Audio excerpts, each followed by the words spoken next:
मेरे YouTube channel Hindi story time में आपका स्वागत है। आज मैं आप लोगों को कुछ हकीकत बताने जा रहा हूँ, जो बक्सर जिला के एक गांव में हुआ था। वहां पर एक परिवार था जिसमें रौनक नाम का लड़का अपने माँ बाप एवं भाई बहन के साथ रहता था।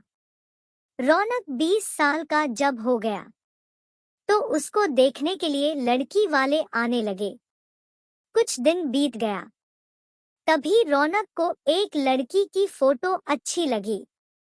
उसने अपनी माँ को बोला, माँ मैं इसी से शादी करूंगा। और बोलता भी क्यों नहीं। हर लड़के की ख्वाहिश होती है कि उसकी औरत सुंदर और संस्कारी हो, ताकि किसी के सामने ले जाने से उसका मान भी बढ़े।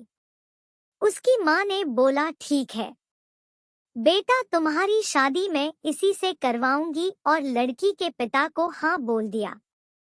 कुछ दिन बाद उसकी शादी का दिन आ गया।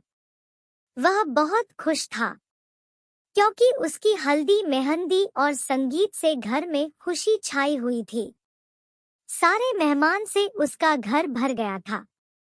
वह मन ही मन सोच रहा था कि मैं अपनी औरत को बाहर घुमाने ले जाऊंगा और दोस्तों के साथ खूब बातें भी करूंगा कि देखो मेरी औरत लाखों में एक है।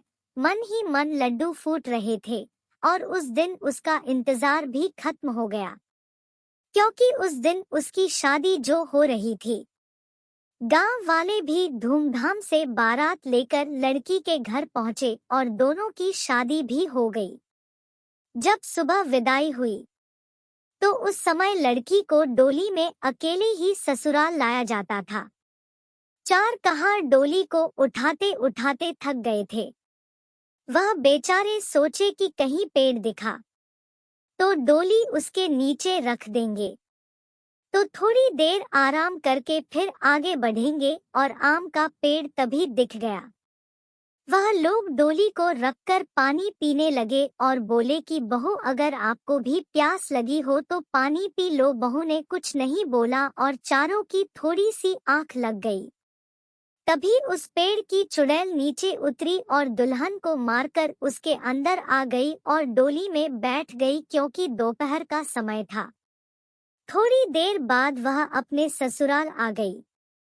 लोकचार होने के बाद जब रात हुई तो रौनक अपने कमरे में गया। जब वह अपने बिस्तर पर बैठकर दुल्हन से बातें कर रहा था, तभी उसे जोर से प्यास लगी। उसने कहा, मैं पानी पीकर आता हूँ। दुल्हन ने बोला, आप बैठो, मैं पानी दे रही हूँ। इतना कहकर उसने अपना हाथ लंबा करके कुएं से पानी निकालकर उसको दे दिया। इतना देखते ही रौनक जमीन पर भद्द से गिर गया और बेहोश हो गया। थोड़ी देर बाद जब उसे होश आया तो उसने अपने सामने घूंघट में छुपी चुड़ैल को देख लिया और भागने की कोशिश करने लगा। तभी उस चुड़ैल ने बोला, आप भागो मत, मैं आपको मारूंगी नहीं और अब मैं आपके साथ रहूंगी भी नहीं। नहीं तो आप जीवित नहीं रहोगे, क्योंकि आपने हमारा चेहरा देख लिया। लेकिन यह गांव हमारी ही निगरानी में हमेशा रहेगा, क्योंकि यहाँ मेरा ससुराल है। और मैं आपको एक बात बताती हूँ, जो आप अपने गांव वालों को बता देना, कि जिस घर का चूल्हा उत्तर दिशा में होगा, वह सब अपने घर का चूल्हा दक्षिण दिशा में कर लो, तो उनके घर में हमेशा बरकत बनी रहेगी। इतना कहकर वह गायब हो गई। शास्त्रों के हिसाब से माना जाता है कि दक्षिण में अक्सर भूत प्रेत निवास करते हैं, लेकिन ऐसा करने से आज भी उस गांव में कभी भूखमरी या फिर कोई बीमारी जल्दी नहीं आती। वहां पर सब हंसी खुशी रहते हैं। दोस्तों, लाइक और सब्सक्राइब करना न भूलें और कृपया अपने दोस्तों के साथ शेयर करें, ताकि वे भी इस जबरदस्त कहानियों को सुन सकें।